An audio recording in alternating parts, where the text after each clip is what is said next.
Hello, everyone. Can you hear me? I can hear you, Okay. but why don't I have a camera? Oh, it's just Yeah, not displayed.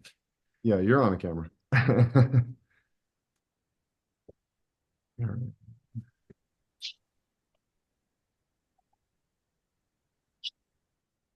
Okay. Welcome, everyone. Everyone's kind of beginning to arrive here, so we'll give it a minute or so. So, how we doing, Mike? I'm doing well. How are you, Mark? I'm doing great. I'm doing great.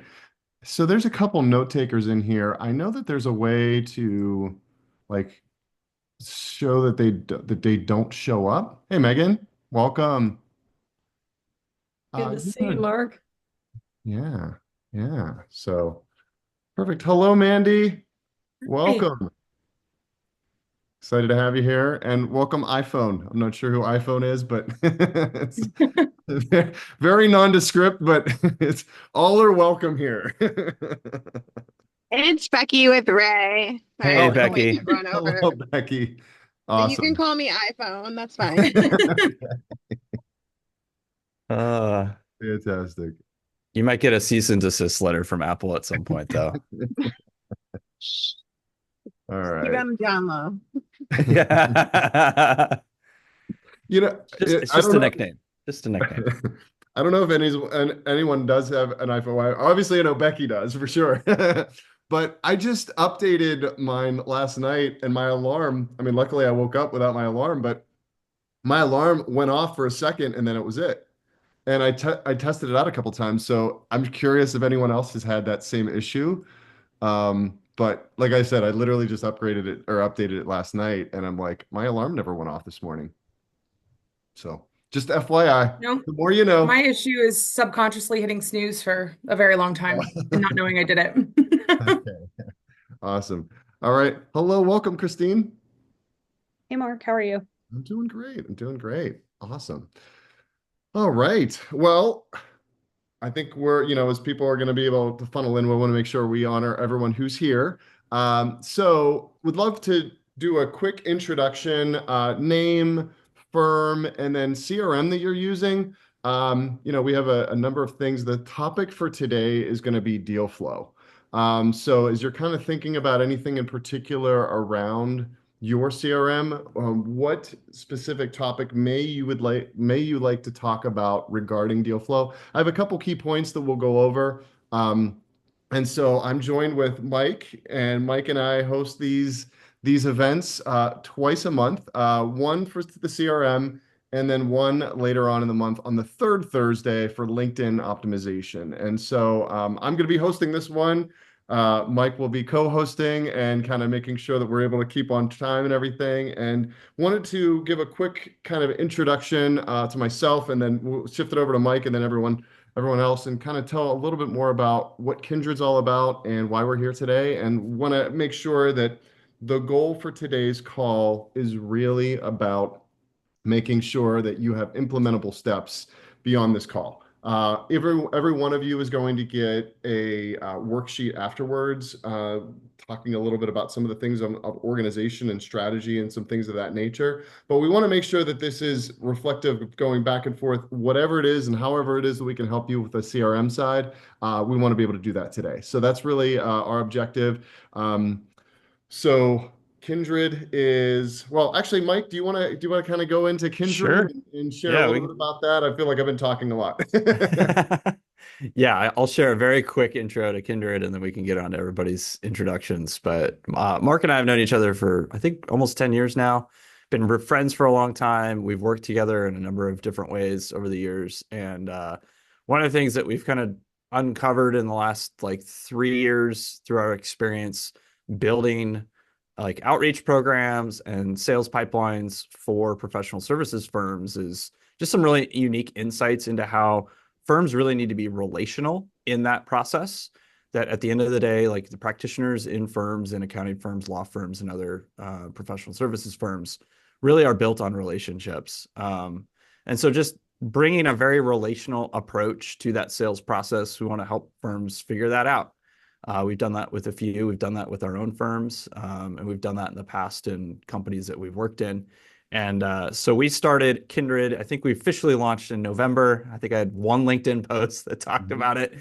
And we launched a new training and outreach program business for professional services firms centered around their business development with a key emphasis on how do you build relationships, that stand the test of time, not just like smile and dial and get a meeting, but really develop relationships between your practitioners who are ultimately the ones the client wants the relationship with.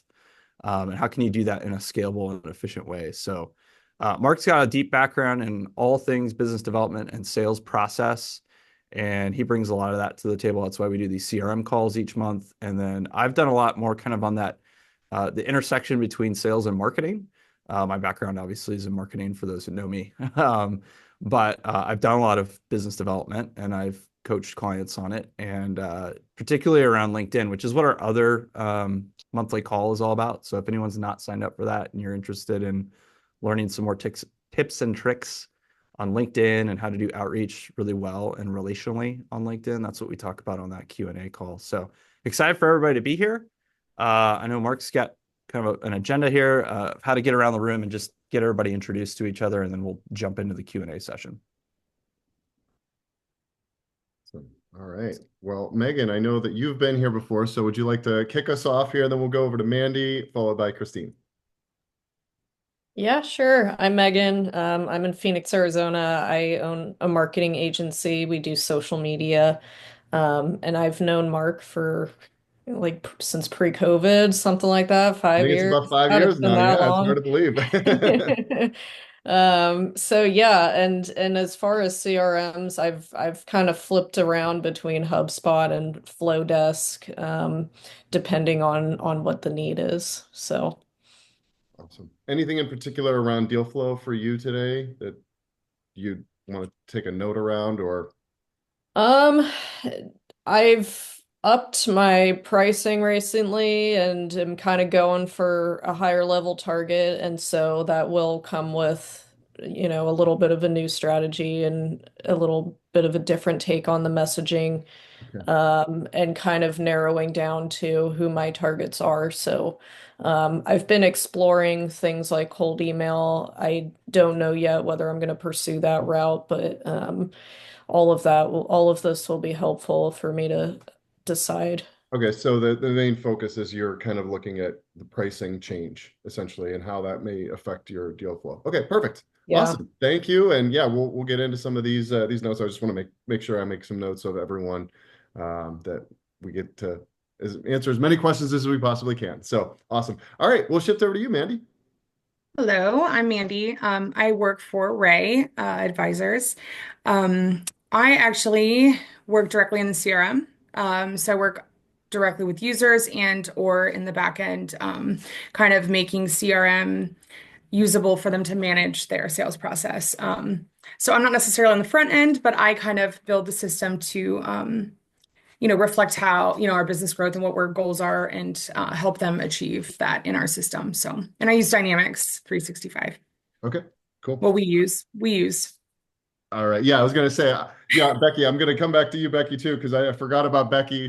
I have her off screen because she's on iPhone. So I I have a camera of all the people that I could see. So we'll go to Becky after Christine. Anything in particular around deal flow, Mandy, around Dynamic 365?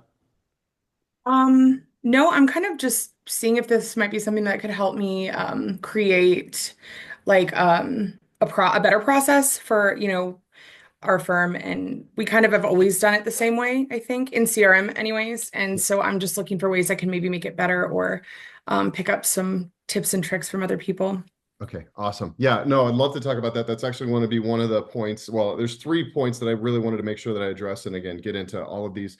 And I feel like the points that I've kind of been preparing for this will apply to exactly what you were sharing just there. So thank you. Yeah. Thanks for being here. And Yeah, thanks for having me. yeah, awesome. Awesome. All right, we'll shift over to you, Christine. I'm Christine, the marketing director at WIS. We're an accounting advisory firm in New Jersey.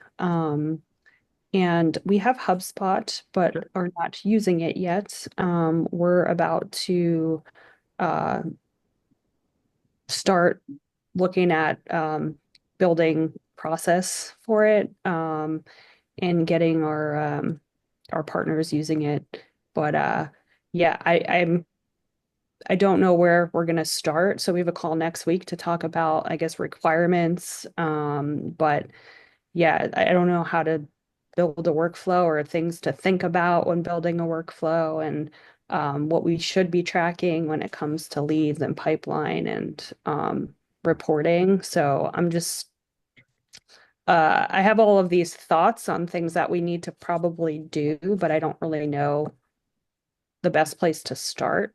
Okay. Um, so yeah, just Awesome. having to learn from everyone. Thank you. This is awesome. There was a client I started working with about a year and a half ago, and what happened is he was about to spin up HubSpot as an instance. And I said, before you do anything, like, let's talk, let's go through this. And so what we'll talk about, and this is going to actually be a little bit more of the point, is really getting clear on what you wanted to do before you start plugging anything in. So yeah, so thanks for being here. This is a great time. It's very exciting because it's a fresh new like open box, right? Like, and you're like, oh my gosh, this is so cool.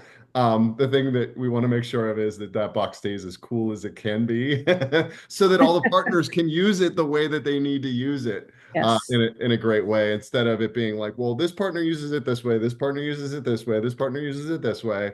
So awesome. All right, well, we'll get into that here in a little bit. And so I'm going to shift over to Becky, and then we can get started. Hi everyone. So I'm with Ray with Mandy. And I'm kind of more on the digital side. So I use a lot of our platforms like CRM, to do a lot of our campaigns. So I'm in it, not as much as Mandy. I still have to ask her for help on a lot of things. But like I've learned that I'm not allowed to deactivate an organization. I got in trouble. So but um But I mean, for me, it would be great to see how people are utilizing it, especially with Dynamics. I know there's more features in Dynamics than just like a CRM, but there's also like ways to like do marketing campaigns and things like that. So just love to see like how people are using it, and just what ideas we can get from other firms. All right, great. That's great. Awesome. All right. Well, I think that's a great place for us to start. Captured some of those pieces, and Mike, if I'm missing over anything or glossing over anything, make sure we come on back for that. So, awesome. So, like I said, I wanted to kind of focus on three things, and really, I want this to be as implementable as possible. And so, all of you have received the CRM naming worksheet essentially, and I'm going to pull that up just for a second, just so that you could see that. And I do apologize because I know it might be a little confusing because we just talked about Kindred and this does not say Kindred on it. So we're working on that. It's kind of like it's a work in progress. But when we were talking about, Christine, as you were just kind of mentioning, like where do we want to start? How do we want to do this? How do we want to start creating all of this? And Becky, you just mentioned this about Dynamic 365. The conversation we're going to have today is really focused on any CRM. Like it doesn't have to be HubSpot or Flowdesk or Dynamic 365. It's really about figuring out what you want the CRM to do. And so I walk through, and there's something that we've been talking a lot about with Mike and I is the four steps essentially is to capture first, apply second, refine third, and then automate and leverage fourth. Now, most people are like, hey, I got the CRM. I want to start using it because all these cool things that it could do. So you start at step four, but then these three steps have been skipped. So one of the biggest points that I really wanted to talk about today is to capture things. And to capture things in terms of where are those things? Becky, you just mentioned that you're on the marketing side, and Mandy, you're kind of more on the implementation, kind of like optimization and organization of how that all works. What is the rule of how does marketing kind of get involved into the operations? And then also when those partners need to be involved, Christine, like where do they need to step in versus where does marketing come in? And so one of the biggest things that I would really invite you to start taking a look at are where are the rules for tools. Actually, something I like alliteration. So I like to talk a lot about rules for tools, and I'm going to specifically talk about the life cycle stage. And again, these are things where you can start capturing some ideas down, some thoughts, and some ideas. Again, this is going to be rebranded here soon. It's just not yet. And I didn't want that to get in the way of you being able to start to just use this as a simple worksheet. And a big area that is, I'm going to quickly kind of go into, I think we all know about like personas and really understanding that. And I really encourage you to have a clear idea of who the personas are. But what I think is the most important factor in terms of deal flow, and then as it relates to all the things that we're at here, is how do you know the life cycle stage? And this might be, I don't know what this is called in Dynamic 365, but this is kind of like where the process are. How do you name like the naming the naming of that particular style of the sales journey? So I'm going to stop sharing my screen here and kind of come back because what working through, especially if something has been done a certain way for a long period of time, I would invite you to capture that down outside of HubSpot, outside of Dynamic 365, outside of Flowdesk. And there's a great tool called Mindomo. It's a mind mapping tool. And you can almost do like a flow chart of how things are. And I would invite you to take a look at where are all of the inflection points inside of your sales process. So, from a starting point, capturing that and starting simple, right? There's the initial outreach, right? Or the initial inbound opportunity that comes in. Then there's the first meeting. And then there's the second meeting, then there's a proposal meeting, and then there's an onboarding. I'm overly generalizing and I'm overly simplifying it, but using those as some of those inflection points of the overall process can help you start to figure out, okay, well, hey, what are we doing to get people in? What are we doing when we're doing the outreach? Or what do we need to have happen prior to the first meeting? And what do we want to have happen after the first meeting? And so when you start to look at those inflection points, and I'm going to pause after this and kind of answer any questions that may come up as we're looking at this, but just being able to like really, they say the best way to eat quote unquote an elephant is a bite at a time. And so what I'm going to invite you to do with that naming convention sheet, and then also like some of the points that we're going to be talking about here today is, have you taken a look at just what is the bare bones, like an outline of your sales process, as well as the marketing process? And this could be done very similarly there as well. Like, what are the ads that are driving that lead in for the lead magnet that may have being occurred on your website? So, again, I kind of want to have you take a look at those high level inflection points. And key point number one, again, capture it and keep it simple. Don't overcomplicate it. Once you get the outline down, then you could start to apply it and say, oh, well, we do this here and we do that there, then refine it. Then that's when you could eventually start to work that into HubSpot, especially you, Christine, as you're kind of like launching out you've got a brand new fresh box, like figuring out a lot of these steps outside of it will help you when you do want to start to implement it, because you could easily move things on a spreadsheet, and that's another great way to do it. So I just want to pause there for a second because I know, again, I've been kind of talking about a lot of different things here. So want to see, does that all make sense? What questions may be coming up?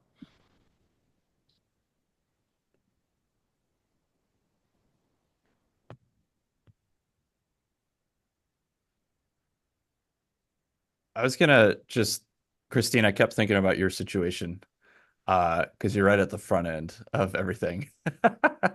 And just I think what I love everything Mark's saying, and I think that probably is like kind of a first step for you. It sounds like you have some meeting to do requirement gathering, which is great. One of the things, I don't know who's going to be in that meeting, but if not all of like the partners are in that meeting, try to get like a little bit of FaceTime with each one to just start documenting what does their sales process look like right now. I think one of the biggest challenges I've seen from firms that are moving from no CRM to a CRM is that everyone in the firm has a slightly different process. And once you move to a CRM, everyone kind of needs to follow a similar process. There isn't really a way to like individualize it for every person. Um, but if you have a good lay of the land of like, okay, I kind of know the range of how people are tracking things, or even they're not tracking things, or what's their typical process look like to get from I have a quote unquote lead, right? Someone who's interested in meeting with me all the way through to like signed contract, right? And I'm starting to work with them. And to be honest, like it'd be great if you could get all the way into the client experience with this process. But when you're looking at your CRM with HubSpot, probably the easiest place to kind of start is within that, like, pre-sale, right? We got all the way to a signed contract. And if you can talk to a few partners and kind of get their process as it stands today, if you haven't already done that, maybe you've already done that. That'll give you a really good head start of like, okay, I kind of know how I need to start building a process within HubSpot that works for our firm. Yeah, that's a good idea. And the firm has been working towards like having more collaboration around new opportunities, and there are like weekly revenue meetings that I'm sitting in and listening to, and everything's tracked in a spreadsheet right now. So I've been thinking That's about great. like, okay, like how do you take this spreadsheet now and make it make sense in the CRM? I think one thing that is a little bit I'm unsure of is there's like numerous touch points during that sales process, and it's like is it necessary to track all of those meetings that happen in the CRM? Like, should everyone be documenting kind of what the conversations they've had or the meetings they've had, and making sure like we know, I guess, how many touch points we've had with the Mhm. prospects?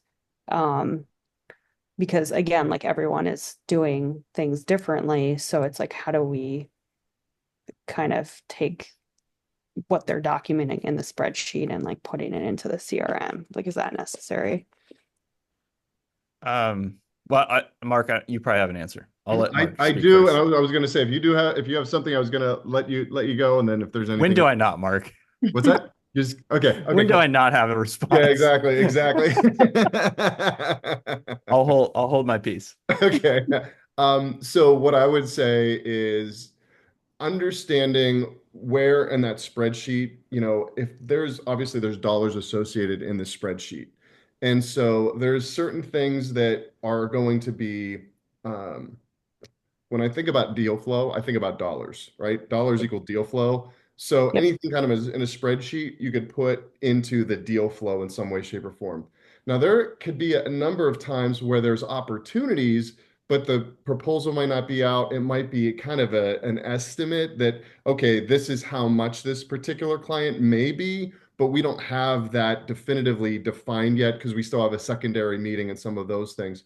So where I was going to go with that is that's where you could start to track utilizing that life cycle stage. And on the worksheet that I'm going to send you, I have a very simplified version of some rules of how you can qualify a sales qualified lead, a marketing qualified lead, or an opportunity.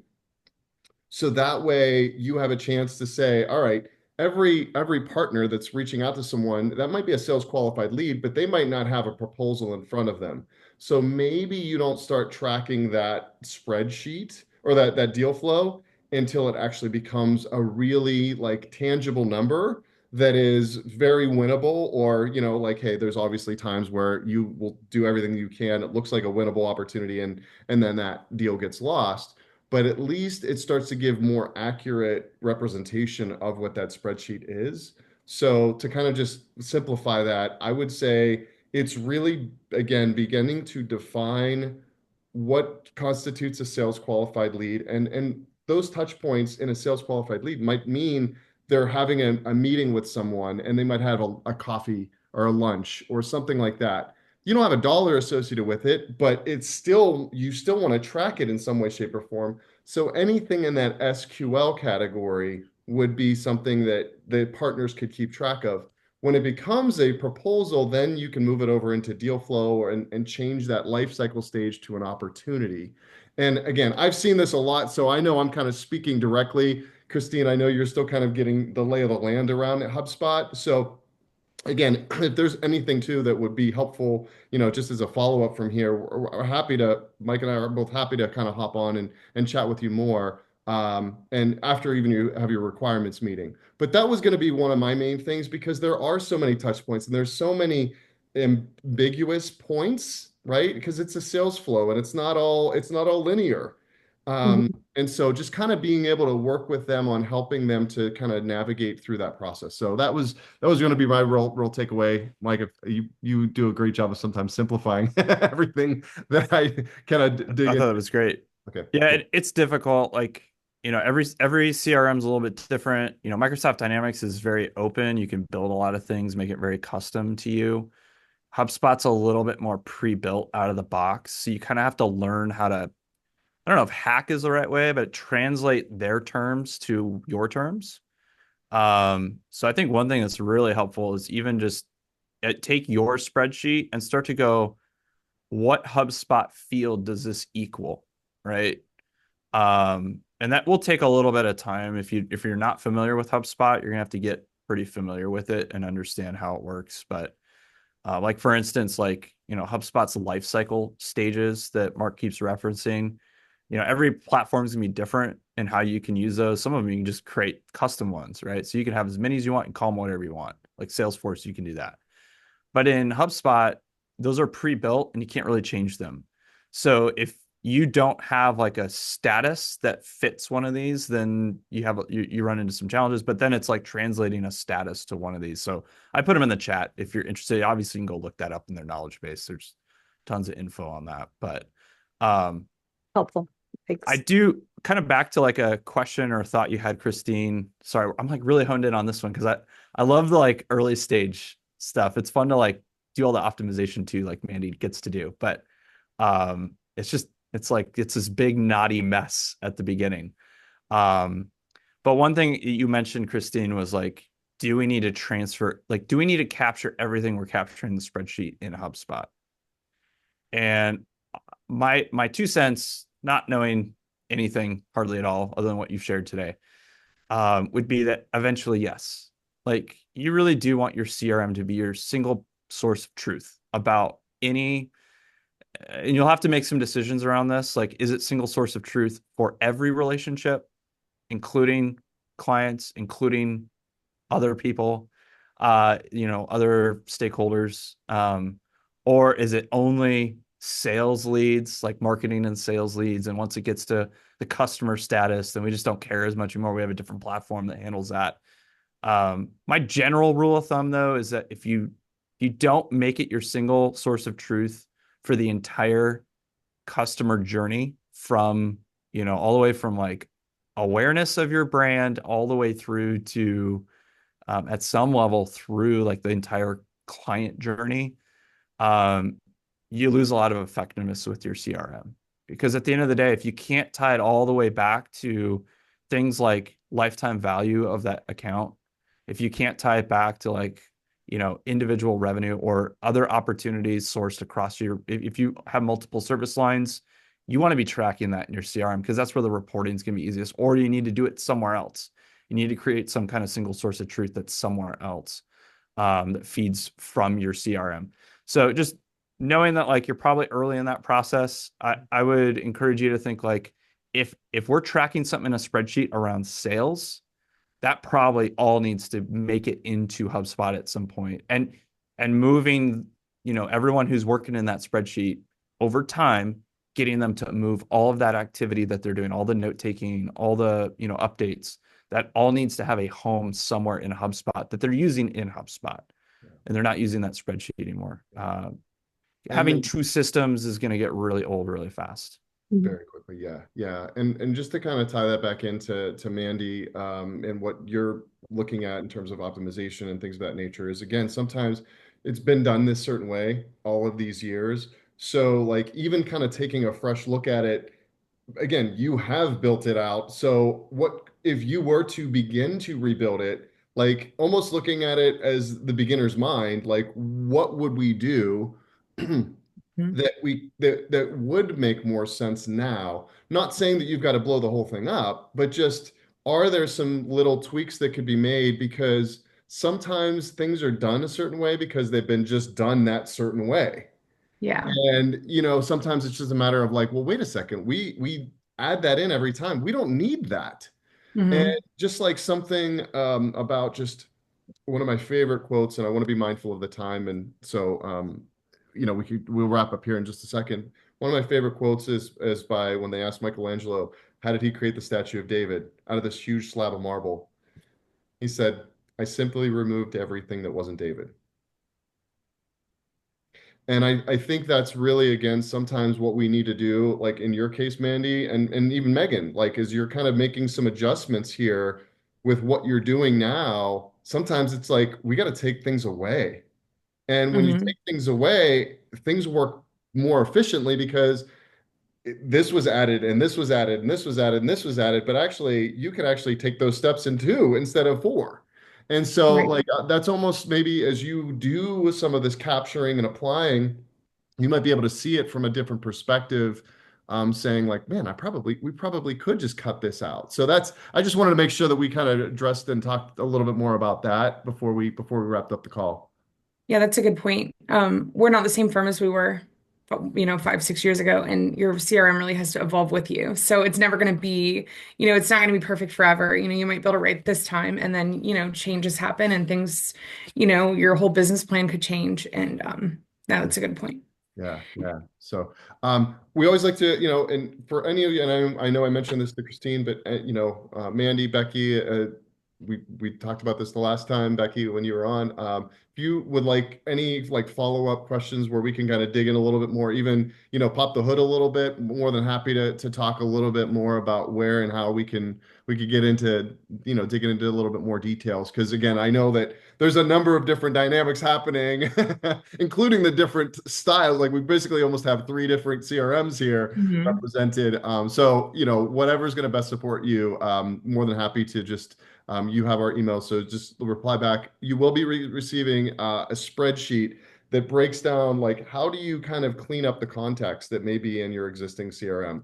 Here's kind of how you can relabel some of your life cycle. And so that's going to be included just because you guys all showed up. So that's it. And then, Mike, if there's anything else that I may have missed, and takeaways, actually, that would be the other thing I was Yeah. going to say. I just had one point of order. Just in 2 weeks, we've got our LinkedIn optimization call. So if you're not already scheduled on that and you would like to be, just let Mark or I know and we can add you. That'll be Thursday the 20th, I believe at the same time. So whatever, 12 p.m. Eastern. Mhm. I can't translate all the time zones anymore. I'm done. I'm just done. All right. Well, yeah. Megan, looks like you had a hand raised.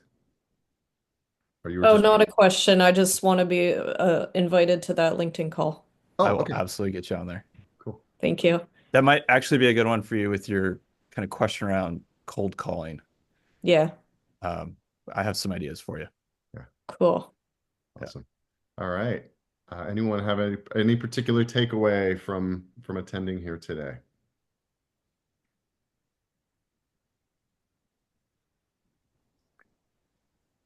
I appreciate the conversation, though. This was good. Thanks, Manny. I'm gonna make HubSpot our single source of truth. Yeah. You're in a good spot too. You get to start, you like are starting with a fresh slate, which is the best. Yeah. Yeah, I mean, we need to get this one right because I think it's failed at least 2 times here. So, Mm. the one of the managing partners is very confident this time around, so no pressure. Yeah. Feeling it. There's lessons learned from the failures, though. Maybe that'll help. Yeah. So, all right. Well, thank you, everyone. And yeah, Megan, we'll go ahead and invite you to the LinkedIn and Oh, and you're all welcome back next month too to this call, obviously. Thanks. I'm glad I wasn't, left out of that. Like, we don't like Mandy. Leave her off the call. But Becky might not That be. was I don't know great. if Becky will stay on them or not. But do you feel like this is Forever. helpful? I was Yeah. like, are you coming to the call? Because she doesn't do CRM much, but I feel like it's helpful for both of us. I don't know. Yes, it was good. No, I was sorry. I got stuck in appointments, so sorry. It was iPhone, but now I'm me. So. Yep. It's real. She's a real person. Yes. That's All good. right. Awesome. All right. Well, thank you, everyone. We'll see you. Thank you so See you next much. time. Thank guess. you. See y'all. Bye now. Bye. Bye-bye. Gonna